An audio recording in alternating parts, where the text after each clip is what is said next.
You can start recording now even if you want. It has to be raw, it has to be real.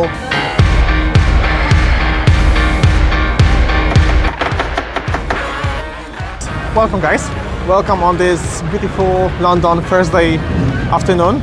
We are at Taqueria Don Choi, where our friend Antonio has recently in November opened a restaurant, and we are just doing a quick video shoot for him, and the goal is over the next couple months to make his restaurant as visible as possible in Camden, so then people passing by will automatically know what the place is, what we serve. So we're about to walk in, do some lovely videos, do some content, take some photos with a professional photographer. We will turn it into a wonderful content that will bring people in through the doors.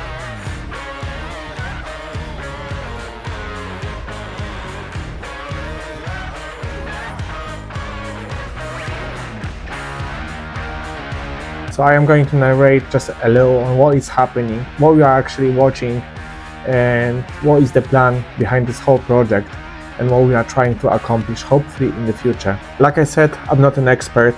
I am just documenting how it is to start a social media marketing agency in 2026 in London. So most of the stuff will be raw. There won't be any highly polished videos, highly edited ones. There might be some just for me to practice, but most of it, what you are going to watch here is basically raw material, behind the scenes, some bloopers, some funny things. It has to be raw, it has to be real. And as we watch them, I will guide you through a couple things that I've learned over the past couple months working with businesses and trying to grow my personal business as well. So what we are watching here now is basically us doing social media content for our great friend Antonio. He recently opened a restaurant, Taqueria Don Choi in Camden. We had visited him a couple times, and now his business is growing quite well. He's constantly busy, and at some point we visited him like on a video, and we came with a proper plan. We came with a strategy for the next couple months. So one lesson that I've learned in depth, which actually it might be obvious to some, but it helps by 1,000 if you actually implement it, is having a proper plan. And I'm not talking only about the plan for the video shoot, but actual plan for the upcoming months of what you want to record, how you want to structure it, you know, to have a proper strategy for the content you're going to prepare. So that is doing the research on the business, on the audience, on the local businesses surrounding the area. You know, what are they doing? Build a profitable social media campaigns. You know, the people in the area, what are they like? What are they like eating? What are they listening to? Music, all these different cohorts. People are, if you can get into all those different interests of people, you will bring attention to your business. So having proper strategy, first of all, removes the pressure to constantly be creative and come up with new things. It stops you from improvising, which is really dangerous when you come to video shoots, especially for hospitality. That was one of the painful lessons that I've learned during the shoots with hospitalities, with many different venues, whether restaurants, pubs or bars. You know, in hospitality, as most people who worked in it know, things can change in a minute. Suddenly you can get busy. You know, when we walked into Antonio, it looked like a perfect day. You know, he wasn't too busy, and suddenly the moment we walked in, he started getting customer by customer. Suddenly he was full within 5 minutes, and we had to wait for all of them to eat and leave so we could start recording, just so we don't catch people in the shots or we're not in the way, basically, because that's another issue. You know, you have to be mindful of your surrounding, of the staff working there, and of the customers. You're as an addition, you know. You're not there to be prideful and to push people away because you're doing your super job. You're there basically to provide value for them. So you have to be mindful and respectful of the place and of the people. You know, asking about permission, you know, most of the owners don't want to be on the camera. They hate their voice. You know, I hate my voice as well, but that's different, you know, so you have to respect that as well and find ways to go around it as well. So that's part of the stuff that we do. We solve problems for businesses. Another very useful thing that I found when doing those video shoots is having a little cheat list. So basically, when I prepare all the strategy, all the content that we want to shoot for, all the angles and ideas and actual things we want to catch on camera and photos, then I also make a little bullet points cheat sheet so I can always refer to it. And when things get messy or busy or we have a pressure on time because we need to go somewhere else, I can always fall back on it, check and see what we are missing and address it. You know, so it doesn't have to be messy and disorganized, because A, you don't look professional, B, you will leave the place having not enough content, and 3, you will panic when it comes to editing, or your editor will be really upset with you. Having a proper plan really helps.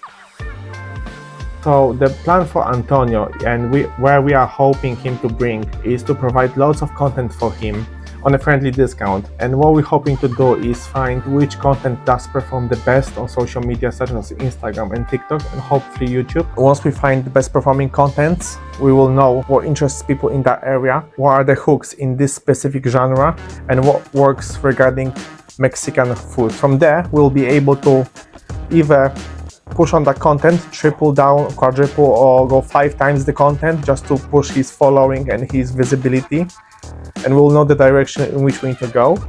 Or alternatively, we'll be able to find the winning content and we'll be able to promote it with paid ads, which should then multiply the wins. What I mean by that, if you create a crappy video, put it on social media and it gets 30 views, and then you decided to boost it with money to get more views and to use it as an ad for your business, platforms such as TikTok, Facebook, or Instagram will work very hard to bring this content to people because it's just not interesting. And because of that, you'll burn through all your money. Basically, it might cost you £2 or £3 or even £5 just to get a single follower. On the other hand, if you get a very well performing video, let's say 10,000 views, that's all it takes. You can push that video with money and you'll bring you much more followers, much more people interested, and potentially more customers. I've done it before. I've tested with previous clients. We had videos that on its own had 130,000 views. Once we pushed it with money just to get more followers, that client at the moment wanted more followers. When we paid money for it, cost per follower for that ad was insanely low. I think it was like 20p or something. By that, you basically save money because you don't have to spend hundreds of pounds on ad creative, which is bad. You just spend more time creating lots of content in many different aspects and facets, and find the winning content, and that content you'll be able to push with money as a paid ad, and will bring you much more results rather than some crappy idea. So the plan on its own is quite simple. The idea is to create lots of content, hitting at different interests, different groups of people, different ideas, hooks, editing, captions, testing all those different aspects, finding the winning content over time, and from there adjusting our strategy and optimizing for best results. As simple as it gets, yet most businesses miss it, and because of that, they're suffering. If you can focus on quality and consistency and quantity, you will win. If you cannot have quality because you only got your iPhone and you don't have time, consistency and numbers are the winners, because sometimes you can get a horrible video on your phone and for some unknown reason, you might get hundreds of thousands of views, and now you know where to go, how to recreate it, how to try to make it similar and push in that direction. As simple as it gets. Yet unfortunately, as I understand, most businesses don't have time to do it. And it's a bit of a shame because social media marketing, as of now, is a free marketing for everyone. Everyone can post and everyone can make the business successful if they try hard enough. So if you find this content interesting and helpful and somehow maybe inspiring, because that's what I'm trying to do, because I used to watch this kind of content when I was starting my business and when I was dreaming of becoming an entrepreneur and building something of my own, then please follow and leave a comment of what I could improve in the future to make this content better. And obviously I will try to provide as much value and I'll try to document as much as I can so you can obviously learn from it, so we can all create a better future for ourselves and for others and build something meaningful together. So yeah, have a lovely day.